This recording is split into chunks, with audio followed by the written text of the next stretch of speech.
Peah, Perek Hey, Mishnah Gimel. We have a Mishnah that actually can be read in two entirely different ways. So we're going to read the Mishnah, then we're going to translate it in either way and explain. Says the Mishnah, Ein megalgelin betofeach. Legalgel means to roll, okay? You can't roll betofeach. The word tofeach here can mean one of two things. Let's go take the first interpretation. We're going to look at the Targum, the Jastro. Okay? If you don't know, there's a Jastro dictionary. Just search for it online. Incredible tool. I used to spend too much time looking up words. I actually am a believer in looking up words in the Jastro, because if you look it up, you'll remember it. If somebody spoon feeds you, you won't. But this is an incredible tool. So here, let's look at tofeach. Tofeach is an irrigating engine.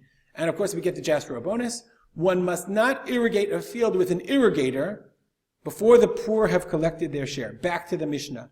Ein megagalim tofeach. What is a tofeach? So I'll just share with you. Okay, this is a picture. This is a website that I found of the well that was dug by the original builders of Mazkeret Batya. It's all dry now. You can see they were reconstructing it, refilling it, but you can see here. Okay, the well is constructed in such a way, quite brilliant actually. It was connected to a wind driver. Okay, it was connected to a series of pulleys, and the power would drive the well, thereby turning this system of collectors that were chained to a round chain. Of course, what they would do is they would go down in the well where the water was, come back up, lift out the water, and then pour it off into a watering system, a cistern. Okay, so we can see this is a galgal. Okay, and that's the tofeach, the watering system. This is the way the Rabbi Shimon explains this word. The Kahati explains this is the understanding of the Mishnah if you have the girsa of tofeach. Back to the Mishnah. Ein megalgelin betofeach. You're not allowed to roll the wheel betofeach for this irrigating system before the aniyim have had time to collect their produce. Stevie Rabbi Meir. Because Rabbi Meir says, if you irrigate your field before the aniyim come, you're going to destroy the leket. And you're not allowed to destroy the leket before the aniyim, before the poor come and collect it. The chachamim matirim, mipnei she'efshar. The chachamim permit you to turn on your water irrigation system, mipnei she'efshar. Simple understanding is because you're able to, the Rakati explains, that one is able to collect the leket on behalf of the aniyim, put it on the fence, and then irrigate your field. It's also interesting to note that Yerushalmi says, even though you're not allowed to irrigate the field, if the lack of irrigation is going to cause the farmer a loss of income, he can deduct from the leket that income. So you have yourself, if you would ask yourself, what seems more logical, Rabbi Meir or the Chachamim? At face value, like, what's wrong? Take the Chachamim, put it on the fence, don't touch it, and then let a farmer go on with his life.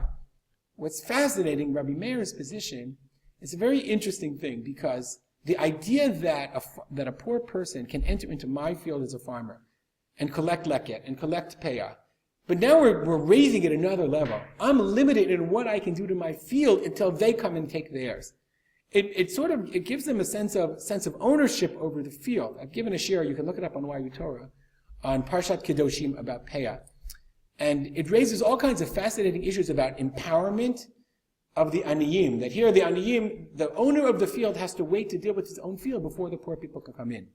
And the Chachamim say, no, it's permitted, you can find a way around it. That's the Mishnah.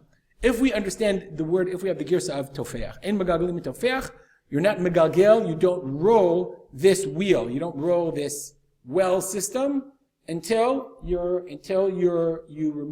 aniyim come in according to Rabbi Meir, or Chachamim according to you're allowed to because you can save it for them.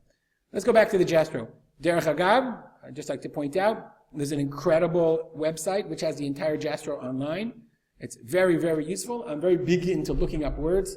The Jastro also is wonderful because he'll often, especially in Mishnah, give you what I call the Jastro bonus. Okay, well, he'll quote your Mishnah. Look over here. He quotes our Mishnah. Peah, you made it big, let's make it smaller. Peah, V5, 3. This is our Mishnah.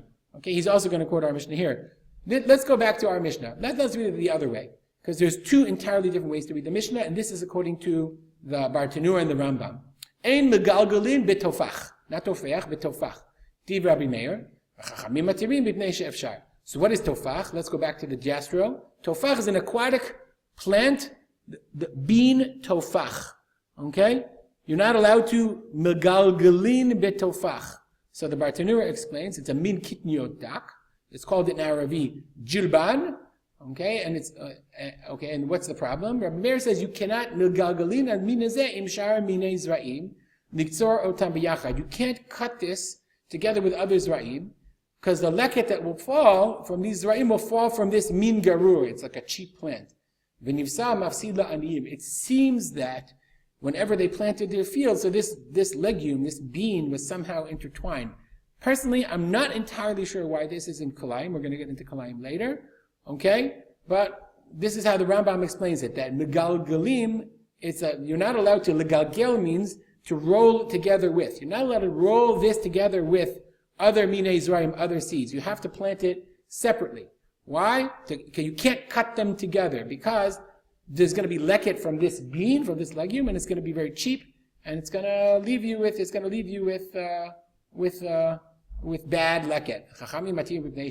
It's possible shipol leket b'shar zra'im, because the Chachamim say no, you'll get some of the bad legume, but you get from other zra'im, you get from other seeds as well. There'll be leket from everything equally. And you see the Bartanura here also explains the other side. Mayim begalgal min bor. This is the well that we said before. So he brings both explanations for the Mishnah, because it depends on your girsa. Either in megalgalim b'tofach, which has profound meaning for the ownership of the field, or in b'tofeach, which is the water wheel, or b'tofach, which is a different issue about, are you being fair to the ani if you're going to leave him possibly cheapo legumes and beans instead of the produce that he needs to support his family.